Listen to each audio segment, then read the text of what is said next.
Hello, so today I'm going to talk about Politics UK, Chapter 15, that goes into the Constitution of the UK. So the author starts by saying that a constitution has always been an ambiguous feature of a nation, and the UK's is no exception.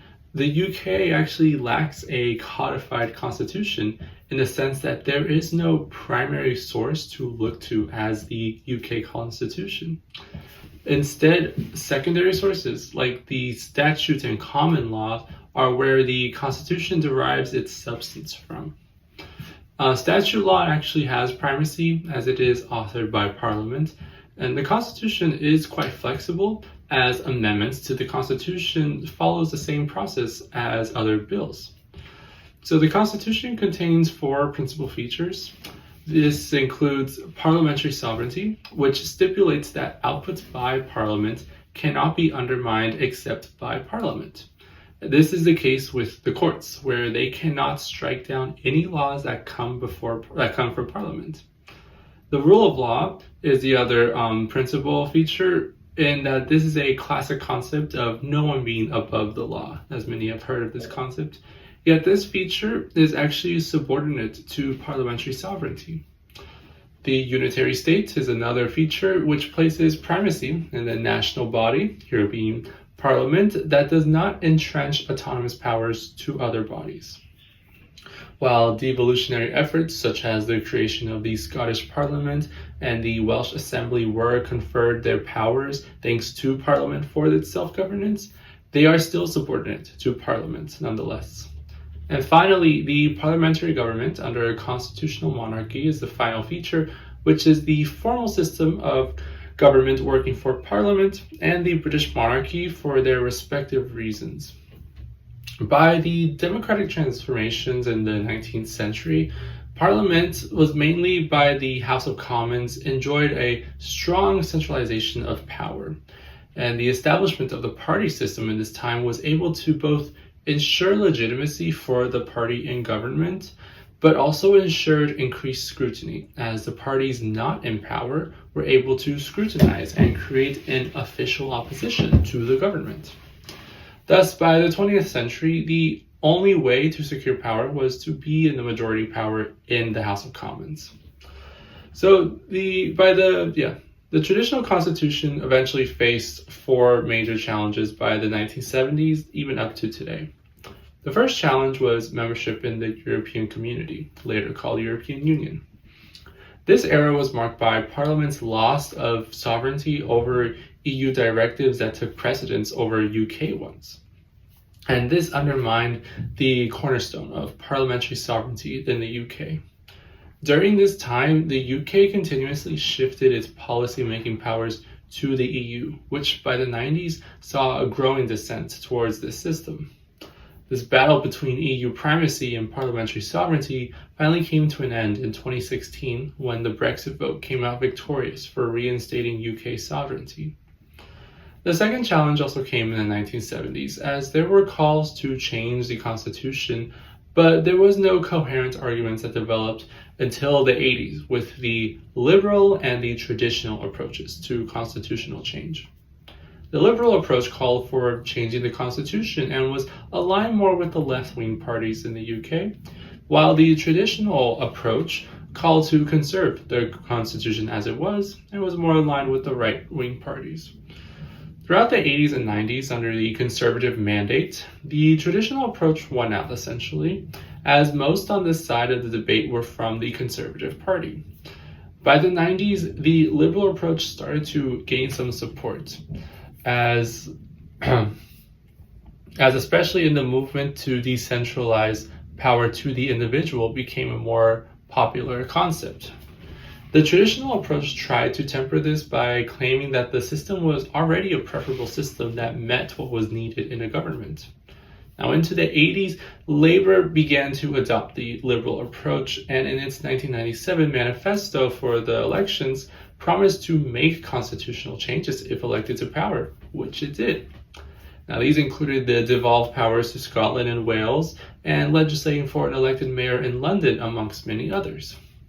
So by the end of Labour's rule in 2010, the Constitution was very different compared to 97 when it took power.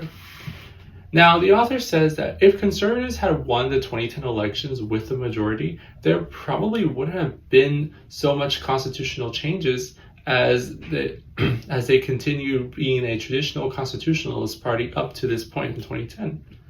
Now, this brings us to the third challenge in the coalition government era.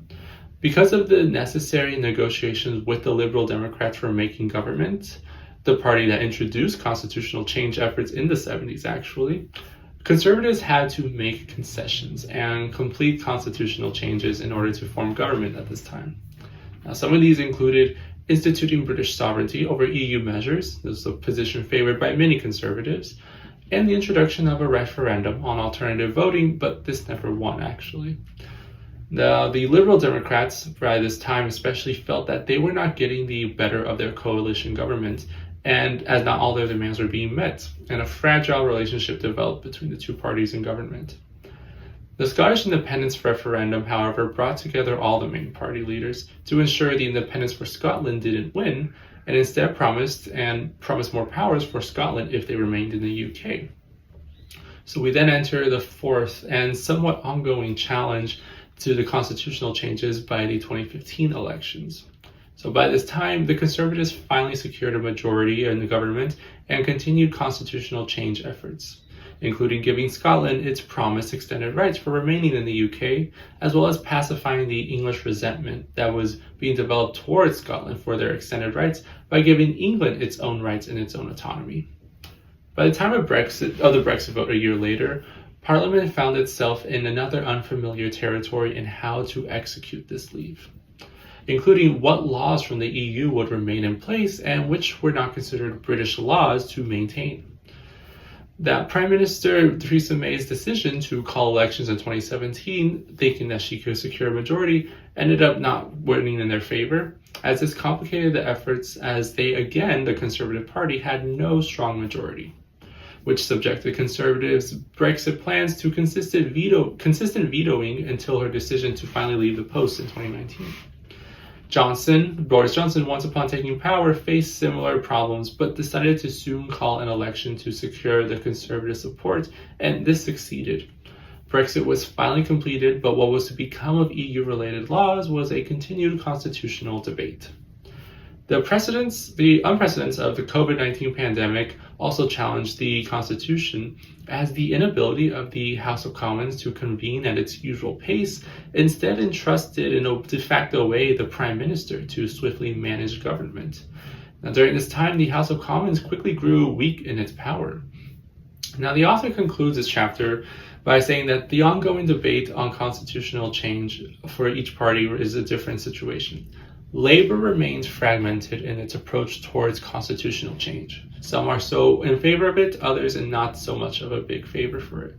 While the Conservatives since 2010 have been having to deal with coalitions that sacrifice their values and taking up the Brexit cause that wasn't entirely popular in the party at first, they must now find its stance on how to approach constitutional change. There is also the concern, the author points out, over how constitutional change has been approached in its history, as it has been a more bottom-up approach where the respective party and government makes constitutional change based off of their party's goals. But this might be an issue in how the top-down approach, which prioritizes the constitutional change as being more appropriate for the Constitution's efforts, regardless of the political parties, and essentially as a way of serving the UK as a whole and not just the party in power, and how this approach is being neglected for the sake of popular politics. So in the case of the UK's constitution, the rule of law takes an unclear backseat as to whether it is a priority in British politics. So on the one hand, this approach seems to be subjected to the will of Parliament and its sovereignty above all else, which can come at odds with the rule of law's concept of the judiciary's ability to possibly strike down a law by Parliament, because this is not accepted here. On the other hand, the rule of law as a concept of what is considered the law is highly dependent on the very laws that Parliament will enact. So in a way, these laws are not necessarily being disobeyed if Parliament is the one enforcing them in the first place. So exploring this first approach, it seems quite clear from the chapter that parliamentary sovereignty is the ultimate source of power, because whatever party is in power in parliament is essentially considered the will of the people, so to speak. From this, parliament is a body that works for the people via parties, where a concept like the rule of law, in that the arbitration of power is not to be exercised in this concept, this can actually be undermined by the so-called people's government because they are in parliament. Now, in this regard, the democratic process is seen as a more powerful institution than the regard for the law. We should consider, and this should be considered, whether this is in fact undermining the rule of law, or if this is a more democratic medium of governance, in the way that as long as the democratic results of a party coming to power can legitimately claim to be working for the people by a majority vote, then does the rule of law then become unnecessary to uphold for the sake of enforcing the democratic system of giving the popular party in power the power to execute their laws? Now, this is a situation where democracy does not necessarily coexist with the rule of law. But there is also the fact that the part of being held accountable to laws and not being able to use one's power arbitrarily that comes from the rule of law is in fact based on the laws that have been enacted by Parliament itself. So in this way, does it not show then that Parliament might have every right to have sovereignty over even the rule of law, because rather than these two features being considered separate entities, the rule of law might just be dependent on the very same laws that Parliament will pass. So if Parliament reverses a law and they deemed unfit that goes against prior legislation, it can be argued that the rule of law prevails still, because there becomes a new law to enact by Parliament, which comes at the odds of overturning prior laws, but still is the will of Parliament and thus follows the rule of law.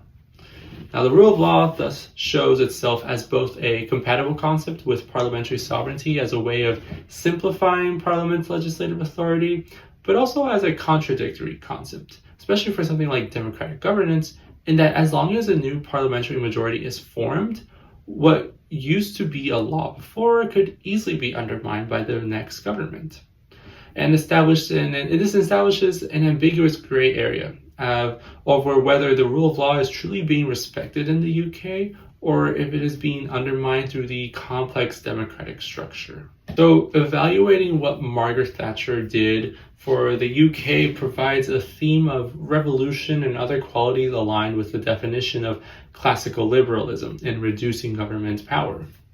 What is interesting is that coming from the Conservative Party, Thatcherism was not necessarily in line with the liberal approach to constitutional change, yet the liberal approach only grew in support, especially by the end of her experiment in liberalizing the nation and its economic and social structures. The Labour Party definitely learned from Thatcher and adapted themselves to her policies. And in a way, their support for constitutional change can also be linked to Thatcher's movement, though not necessarily from her directly, but from her implicit call to reduce the power of government, which aligns with what the liberal approach to constitutional change supports. Of course, Labour's adoption of this cause gave them their parliamentary win in 1997, which then carried out its immense constitutional reforms. The constitutional changes executed by Labour under Blair do show elements as being a byproduct of Thatcherism here, given the shared values and individual authority that Thatcherism and New Labour's approach shared by the end of the 20th century. We can therefore see a correlation in attitudes from the British public that has manifested in the British government from Thatcherism and the Conservative Party as this same sentiment of instituting individual power that goes away from government having power over the people. And this shows that this idea never truly died out when John Major took over or even when Blair and New Labour formed a new government. But instead, those elements of individual liberty transcended party lines for the sake of constitutional change and to the benefit of Labour's proposals and government by 97. So while the Conservatives prided themselves on being the power of reducing government, even until the coalition government that they had to form with the Liberal Democrats in 2010, its traditional approach to constitutional changes does not portray it as an entirely pro-reduction of the government party, as Labour has a more evidence history in that cause through constitutional change. Therefore, as the Conservatives try to reestablish their position on whether or not they will remain the so-called party of traditional constitutional changes, or in a way, just in support of not changing the Constitution, basically, it's also worth considering that Thatcherism, a critical value of the Conservative Party even today, has played a key role in the party's identity since the 80s, and the followers of Thatcher's liberal approach demonstrates a significant cohort of Britons who subscribe to the liberal approach to constitutional change as well that might be within their own party. It's too soon to determine what will become of the Conservative Party, since the post-COVID years were marked by a tumultuous 2022 and Sunak's technocratic efforts to fix the economy, which eventually came to an end by Labour's 2024 wins. But the Conservative Party must consider whether, in a post-Brexit era, if they are to stick to the traditional constitutional approach or make sacrifices from this approach to a possibly more diverse array of conservative voters that they are trying to appeal to, who have shown themselves in favor of constitutional change, as was demonstrated in Brexit's efforts to reinstate British sovereignty. So in many democracies, the idea of power coming from the bottom up is usually what political candidates and measurements of efficient democracies utilize as examples of democracy at work. The issue of constitutional change coming from a bottom-up approach, as the author highlighted, where political parties in power will work essentially on behalf of a common cause from their party, like instituting proportional representation. Now, this is clearly the work of popular voices in action in government to reform the constitution of the UK, and from that, trying to reform the UK entirely. But it must be considered for something as immensely encompassing as the UK's constitutional power over the United Kingdom. Is it entirely a smart idea to allow changes in the UK's constitution, and thus the nation as a whole, to be in the hands of the current popular voices of one government in power, regardless of how much support they had, whether they won an election by 51 or 81%? And is it okay to be based off the politics of one specific time in a nation's lengthy history and possibly more lengthy future to change the constitution of the UK? Now, this issue comes down to the issue of the nation and the democracies being two separate entities that won't always support the other. To put this dilemma in a bit of a clearer question, is it fair for the majority of voices today to make constitutional changes for the rest of the UK's future, and possibly even override historical precedent simply because it is currently the popular idea? Or should a broader sense of national priority, putting the nation above all else, be the essential indicator of instituting constitutional change? Now, both of these arguments provide important caveats into what the nation is made to serve. Now, the top-down approach would likely focus on the need for the nation that transcends both time and space, and its constitution to not be changed in regards to the popular politics of one specific group at one specific time. Now, there is validity here, and that what is popular today won't necessarily be popular in the future, which is probably an essential element in the traditional approach towards constitutional change, because it recognizes that the nation must come before politics and temporal desires for the sake of the nation's livelihood and strength. Now, this is a bit more of a big picture understanding of constitutional change in a way, whereas the bottom-up approach might turn this argument on its head and say that the nation's purpose, France for the French, the US for Americans, is meant to serve the people and their desires, which will, of course, change over time, but must remain flexible to the people's wishes regardless. And in this way, the nation is preserved and strengthened by regarding the politics and temporal desires and letting them be executed through the democratic process. Because the people will feel that their nation, at least of today, is serving them. And by allowing for changes for even possible future generations, those too might also feel that their nation of that time will serve them just as much as we feel ours is today. Now, in this way, thinking in terms of the smaller picture of fulfilling the current demands of the citizenry will keep the state intact for the next generation of Americans or French to continue preserving the nation for the generations after them to also do the same. There are many ways to evaluate this argument, but from this argument, I see that there's no inherent interest I see more thoroughly that there is no inherent issue with top-down approaches as the top-down approach here, because similarly to the bottom-up approach of governance that seeks to maintain the state and protect the citizenry through its authority, through a method of governance that takes into consideration the necessity of a specific system of governments, whether it be based on the will of the people today or the larger scope thinking of the national identity that surpasses time and circumstances. And this shows that constitutional change has a very valid approach from both sides and traditional and liberal ideas for preserving the nation. Thank you for watching this video, and I will see you in the next one.